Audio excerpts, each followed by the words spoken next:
Hello everybody, I'm Rhinociart, and like most artists who started with traditional media, I have a lot of sketchbooks. I also love not having sketchbooks taking over my house, so I've been looking for ways to whittle these boys down. The result of my efforts has been this monstrosity. Over the period of several years, I manually cut and pasted several hundred drawings into this thing. As a result, its spine is much too small for all the content wedged into it, and in order to hold the poor boy together, it's been strapped in with duct tape. TLDR, it's suffering, and so today, I'm going to rebuild it. Step 1 was to rip the outside of the book off the inside of the book, which honestly wasn't very hard because it was like one strip of glue doing it. Because my partner B has actually done a fair bit of bookbinding, it was easy to see that the construction on this thing wasn't the best. For example, the headband, which is supposed to be sewn onto the top and bottom of the book, was just kinda a thing pasted in there. The next step was to separate all of the signatures, which are the chunks of paper that are sort of held together in little folders. This part actually took a little bit because I guess this was the one part of the book that was actually well assembled. The stitches were really small and everything was sort of held in tightly.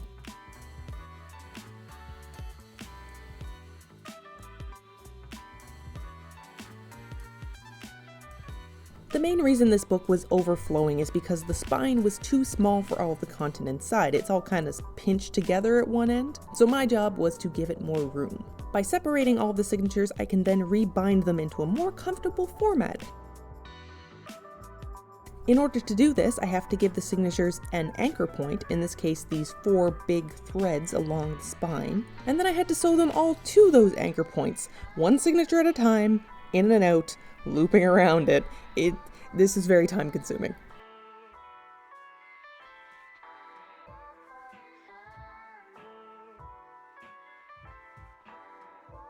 The original binding didn't have these sort of anchor points, which I think is why its stitches were so much smaller, but because I had the anchors and because I don't have the patience to spend like 18 hours rebinding this thing, I went with the bigger but more stable binding.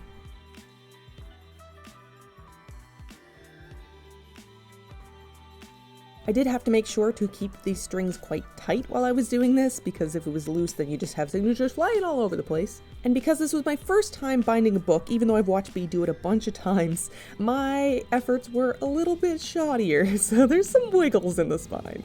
When you get to the end of a thread, all you gotta do is leave a little bit of extra, tie a new thread onto it, and continue sewing.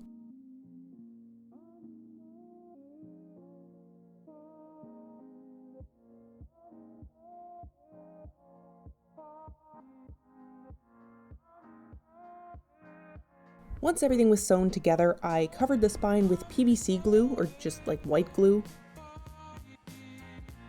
And then to keep everything in position while it was drying, we pressed them between a couple of cutting boards with a bungee cord because we're too low budget for a book press.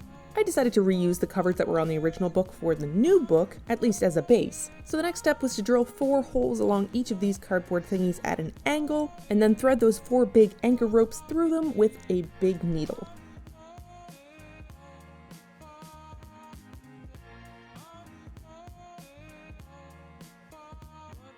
And if you break one, just glue it back together. It's fine, you fray the edge, you slap more. Look, just trust me, glue is your best friend. The key to bookbinding is glue.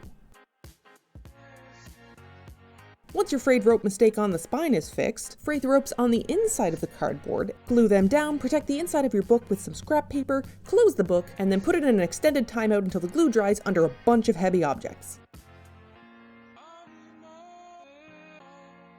At this point, you want to make some decorative pages that are going to attach the inside of the shell of the book onto the first page of the book itself. Ideally, you want to use some kind of thicker paper that can be folded in half and fit perfectly within the confines of the book. We didn't have this, so we glued a couple of different pages together, shrug emoji'd at their mismatched aesthetic, and then cut them down to the size they needed to be. This was a mistake and we'll come back to it later.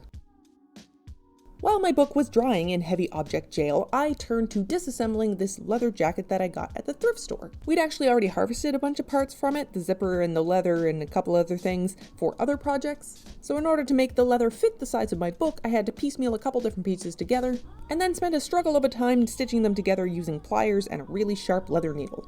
I think I did something wrong because they're like longer on each opposite end. Honestly, I may have stitched one upside down. In order to help the glue stick to the covers, I roughed them up first with a pair of scissors, and I did this now so I wouldn't forget about it later. But I actually began gluing the book down by its spine.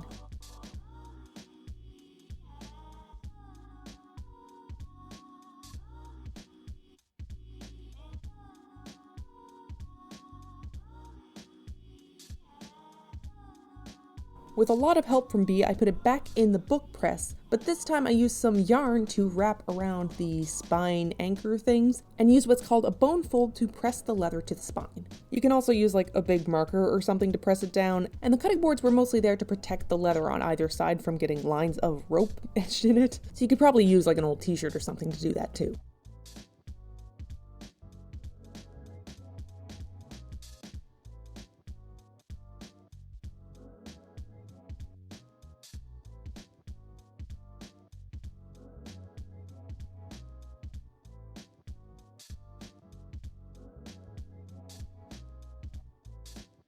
I realized in gluing down the sides of the leather that I probably could have done something better with the corners instead of this awkward chunky folding thing, but oops, too late now. This was also the point in which I realized my big oopsie with the paper. See, because there were already sketches on the first inside page and the last inside page of the book, there's no place for me to attach these anchor pages. Also, they didn't quite fit, so time to improv.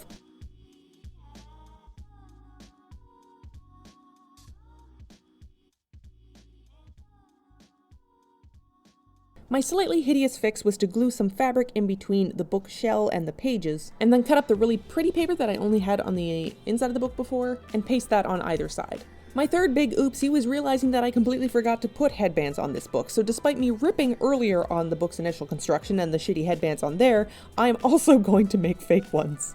In order to do this, I wrapped some embroidery floss around some strips of faux suede, folded over, glued, and pressed the leather at the top of the spines, and then glued my little fake boys onto it.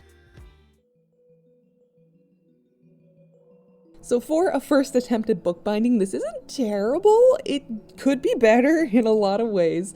Once again, I have fallen victim to my inability to think things ahead, but the point is I now have a monster tome to fit my monster stash of sketches. So as always guys, thanks for watching this. If you liked it, please let me know with a like or comment or whatever, and if you'd like to see more of this stuff in the future, feel free to subscribe, and I will see you in the next video. Okay, bye!